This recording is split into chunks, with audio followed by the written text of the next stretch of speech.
سے اس نے پوچھ لیا. اس نے کہا کہ ایک بچہ پیدا ہوگا جو تیری سلطنت کو تباہ کرے گا. چاہیے تو یہ تھا کہ وہ توبہ کرتا، لیکن اس نے کیا کیا کہ اس نے بچوں کو قتل کرانا شروع کیا. یذبحون ابناءکم، ذبح کرا دیتا تھا تمہارے بیٹوں، اور بچیوں کو وہ زندہ رکھتا تھا. تو حضرت موسیٰ جب پیدا ہوئے تو ان کی والدہ نے پتہ کیا کیا، ان کو ایک صندوق میں بند کر کے دریا میں بہا دیا. اب دریا میں بہتے جا رہے ہیں تو ماں تھی تو پریشان بھی ہو گئی. ان کی ہمشیرہ کو کہنے لگی ذرا دھیان رکھنا کدھر جاتے ہیں. حضرت موسیٰ علیہ السلام دریا میں بہتے بہتے نا، فرعون نے نا دریا کے کنارے مکان بنایا ہوا تھا. آپ کو پتہ ہے بادشاہوں کا ذوق ہوتا ہے. آج کل ہمارے جو حکمران ہیں انہوں نے اس کا نام فارم ہاؤس رکھا ہوا ہے، میرا فارم ہاؤس. اور پرانے زمانے میں لوگ ڈیرا کہتے تھے. تو اس نے بھی اس طرح کا فارم ہاؤس بنایا ہوا تھا. وہاں پہ حضرت موسیٰ علیہ السلام تیرتے ہوئے تابوت کے اندر، صندوق کے اندر جا رہے ہیں. فرعون اور ان کی بیوی حضرت آسیہ بے اولاد تھیں، بڑی تڑپ تھی بیٹے کی، وہ بھی وہاں کھڑی تھی. صندوق تیرتا ہوا آیا تو فرعون نے کہا کہ جاؤ پکڑ کے لاؤ دیکھو کیا ہے. جب وہ لے کے آئے نا تو آپ کی ہمشیرہ جو نگرانی کر رہی تھی پریشان ہو گئی کہ یہ تو اس کے ہاتھ لگ گئے، یہ تو اب مار ڈالے گا. لیکن جب خوبصورت اور چمکتا ہوا بچہ دیکھا تو بی بی آسیہ کہنے لگی یہ بنی اسرائیل کا ہے ہی نہیں، یہ تو پتہ نہیں کہاں سے بہتا ہوا یہاں آ گیا ہے. تم ایسے ہی چھوڑ، یہ پتہ نہیں کہاں سے، رکھ نہ لیں رکھ نہ لیں. تو حضرت موسیٰ علیہ السلام وہ کہنے لگا نہیں انہی کے ہیں، موسیٰ علیہ السلام اسی کے ہیں. تو آسیہ کہنے لگی تیرے تو سر پہ نا بس بھوت ہی سوار ہو گیا، ہر وقت وہی لوگ تجھے یاد رہتے، یہ پتہ نہیں کہاں سے بہ کے آیا. اب رکھ لیا، مان گیا فرعون. آپ فرعون کے گھر میں جو اس لیے بچے مروا رہا تھا کہ میری سلطنت حضرت موسیٰ پیدا نہ ہو جائیں، تو اسی کے گھر میں پرورش پانے لگے، اسی کے گھر میں. اب عورتیں منگائیں گئی دودھ پلانے کے لیے، تو حضرت موسیٰ علیہ السلام کسی بی بی کا دودھ نہیں پیتے. تو آپ کی ہمشیرہ نہ وہیں دائیں بائیں گھومتی رہتی. تو کہنے لگی جناب آسیہ سے کہ میں ایک بی بی کو جانتی ہوں، بڑی صاف ستھری ہے، مجھے امید ہے یہ بچہ اس کا دودھ پیے گا. تو فرعون کہنے لگا دوڑ کے لا. تو وہ اپنی والدہ کو لے کے آئیں تو حضرت موسیٰ نے فوراً دودھ پینا شروع کر دیا. فرعون کو پھر تھوڑا شک ہوا. ایک روایت یوں بھی لکھی ہے بعض لوگوں نے کہ فرعون ایک دن اٹھایا ہوا تھا حضرت موسیٰ کی، ابھی تھوڑی سی عمر تھی، تو آپ نے اس کی داڑھی پکڑ کے تو ایک گھونسا دے مارا. جلالی تو شروع سے ہے نا. تو کہنے لگا آسیہ تو مان نہ مان یہ بچہ وہی ہے. تو حضرت بی بی آسیہ کہنے لگی کہ تجھے غلط فہمی ہے، یہ وہ نہیں ہے. اس نے کہا دیکھو نا یہ تو اٹھاتی ہے تو پیار کرتا ہے، اور میرے جب قریب آتا ہے تو اس کے لب و لہجے میں تلخی محسوس کرتا ہوں. اس نے کہا بچوں کو کیا پتا.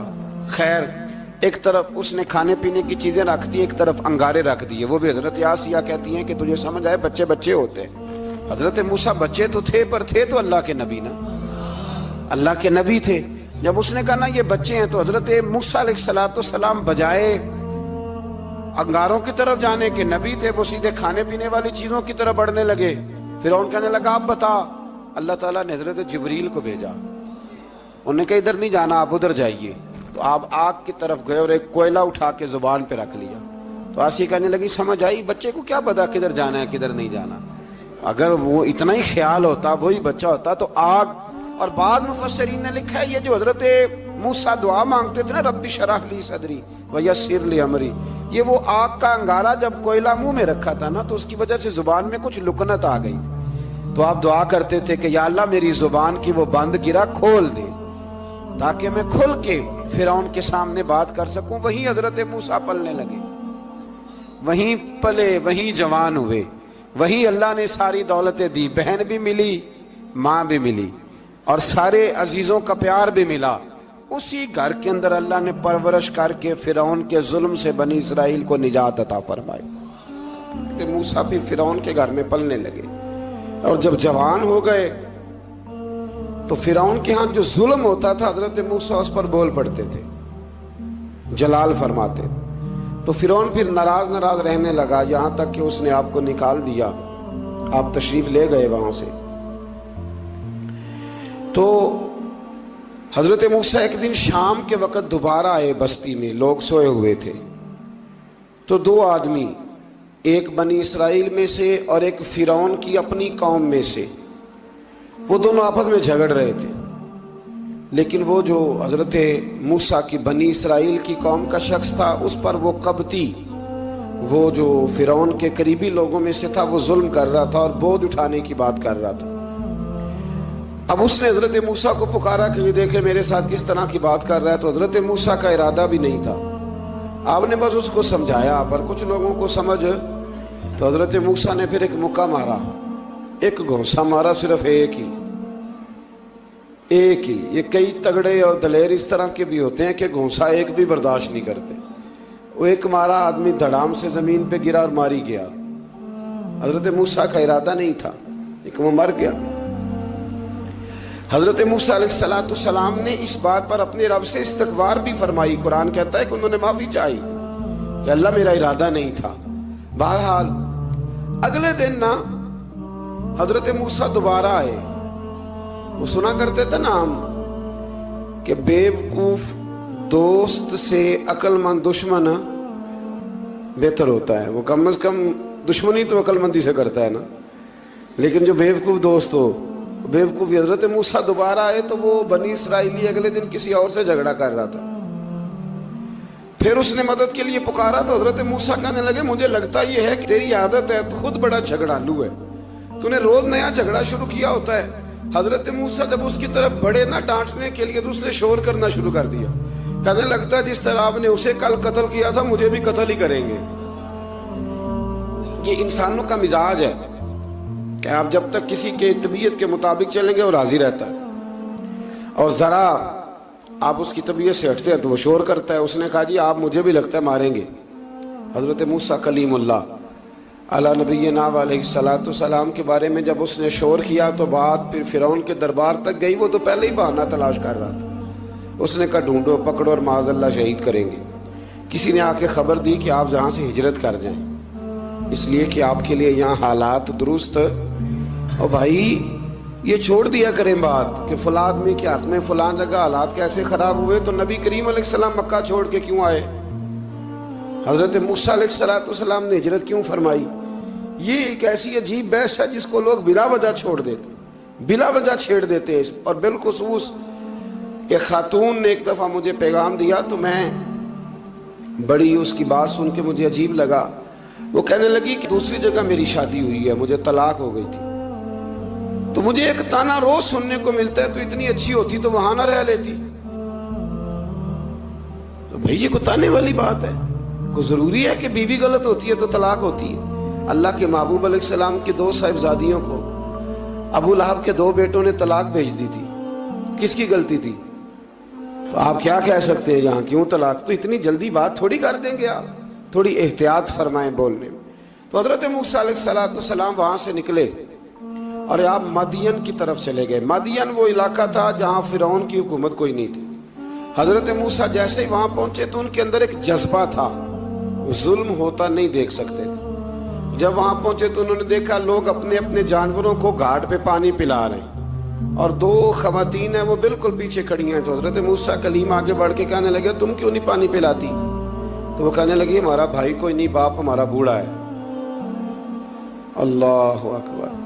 مجبوری یہ ہے، ہم ہیں بھی پردہ دار گھرانے کی، مجبوری ہماری یہ ہے کہ جب تک یہ سارے لوگ پانی پلا نہیں لیں گے اتنی دیر تک ہماری باری نہیں آئے گی۔ تو حضرت موسیٰ کلیم اللہ علیہ السلام فرمانے لگے اچھا یہ بات ہے تو جانور مجھے دو۔ وہ ہو یہ رہا تھا کہ چونکہ مرد پانی پلا رہے تھے تو اور جتنے بھی مرد آتے جاتے تھے وہ گھستے جاتے تھے، اور عورتیں بیچاری کھڑی تھیں۔ حضرت موسیٰ جھٹ سے آگے بڑھے، پیچھے ہٹو۔ ان دو خواتین پاک باز عورتوں کے جانوروں کو پانی پلایا، اور پھر آپ دوبارہ وہیں بیٹھ گئے۔ وہ بیویاں جلدی جلدی گھر گئیں، جا کے اپنے والد سے کہنے لگی ابا جی کمال ہو گیا، اس بستی میں ایک ایسا آدمی ملا ہے جو عورتوں کی طرف دیکھتا ہے تو نیکی کرنے کے لیے آگے بڑھتا ہے، جو مجبور اور بے کس کے لیے اچھے جذبات رکھتا ہے۔ فرمایا جلدی لاؤ۔ کچھ مفسرین اور طرف بھی گئے ہیں لیکن جمہور نے لکھا ہے کہ وہ حضرت شعیب علیہ السلام تھے۔ حضرت